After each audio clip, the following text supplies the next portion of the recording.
2020 presidential election was stolen is insidious. This is Donald Trump's legacy, but it cannot be the future of our nation. History has shown us over and over again how these types of poisonous lies destroy free nations. We are stronger, more dedicated, and more determined than those trying to destroy our republic. This is our great task, and we will prevail. That was Republican Congresswoman Liz Cheney's closing message heading into her Republican primary election in Wyoming tomorrow. Congresswoman Cheney is facing a Trump-backed election-denying challenger named Harriet Hageman. If you want a little sneak peek into why that election is going the way it's expected to go, you can just look at this. This is the latest poll from the University of Wyoming in the race. It shows that voters who support Hageman overwhelmingly think that Joe Biden secretly isn't really the president. Of voters who support Harriet Hageman, the percentage of them who accept that Joe Biden really is the president legitimately is only 16%. Meanwhile, if you look at Liz Cheney voters who say they are likely to vote for Liz Cheney, Petulance. they believe Joe Biden's election was legitimate at a rate of 93%. 93% versus 16%. What makes those results even more stunning is that that same poll shows Cheney losing to Hageman by nearly 30 points. It looks like Republicans in Wyoming are set to oust Cheney because she accepts the reality that Trump didn't win the 2020 election and because of the way she stood up against his efforts to try to stay in power anyway. That said, polls aren't elections. Elections are elections. Anything is possible. We'll see. For example, since that poll was taken, it's been revealed that the person who Hageman supporters believe is still the rightful president, Donald Trump, it's been revealed that he's under investigation by the FBI and the Justice Department for, among other things, potential violations of the Espionage Act. So who knows? Maybe that will affect how they feel.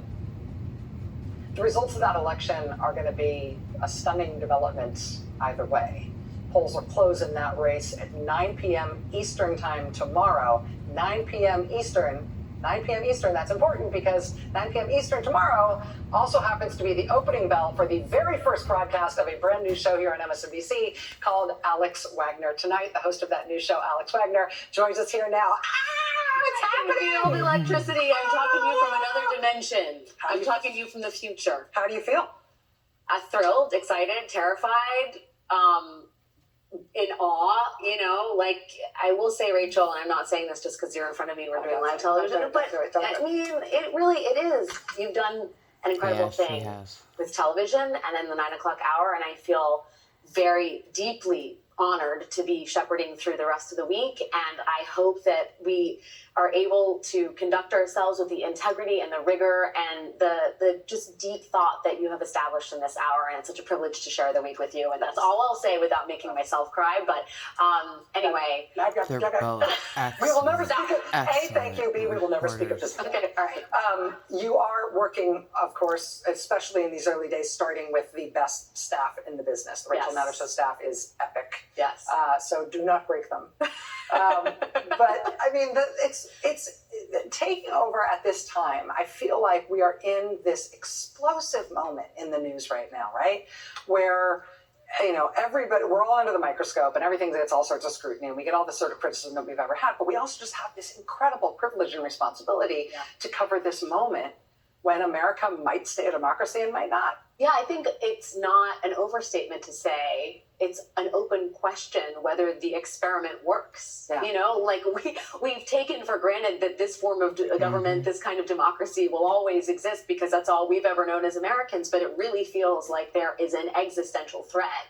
And to be in the news as we are drinking from not just a fire hose, but grappling with some of the craziest, most significant, urgent issues of the time is, it's overwhelming, but it's also terribly exciting. I feel almost guilty saying that, right? But as a journalist, to have to navigate these choppy waters and to do it in this place with the team that we have is an extraordinary gift. Well, and I'm psyched too that I know you've just come back from a reporting trip in Florida and you're going to be doing a lot in the field. Talk to me a little bit about that idea of matching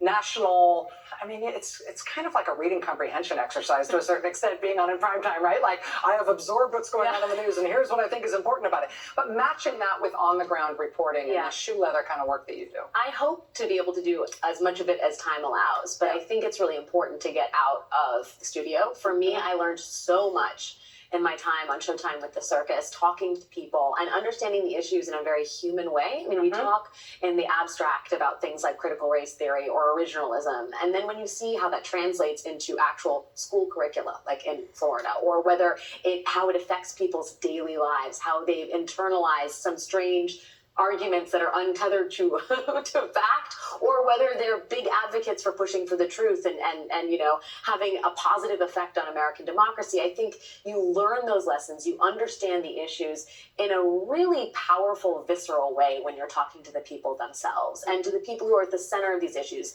the plaintiffs in the lawsuits, the attorneys, the last abortion doctors in Texas, whoever they are. I just think as a host, it gives me, I think, a ton more perspective on the news, and I hope that it gives the audience a better understanding of what's happening in America.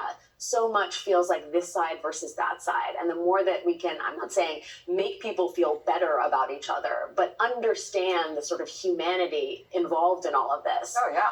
I think the better job we're doing as journalists, and perhaps maybe somewhere along the way, the more we can stay tied together in one democracy. Less heat, more light. I mean, we try. Alex Wagner, congratulations. Rachel Maddow, thank you so much. I'll be here Mondays. I'm here to help. And let me know. You're invited anytime, Tuesday through Fridays, my sister. Alex Wagner, the new host of Alex Wagner Tonight, premieres tomorrow at 9 p.m. Eastern Time. Go with God. We'll be right back. Stay with us.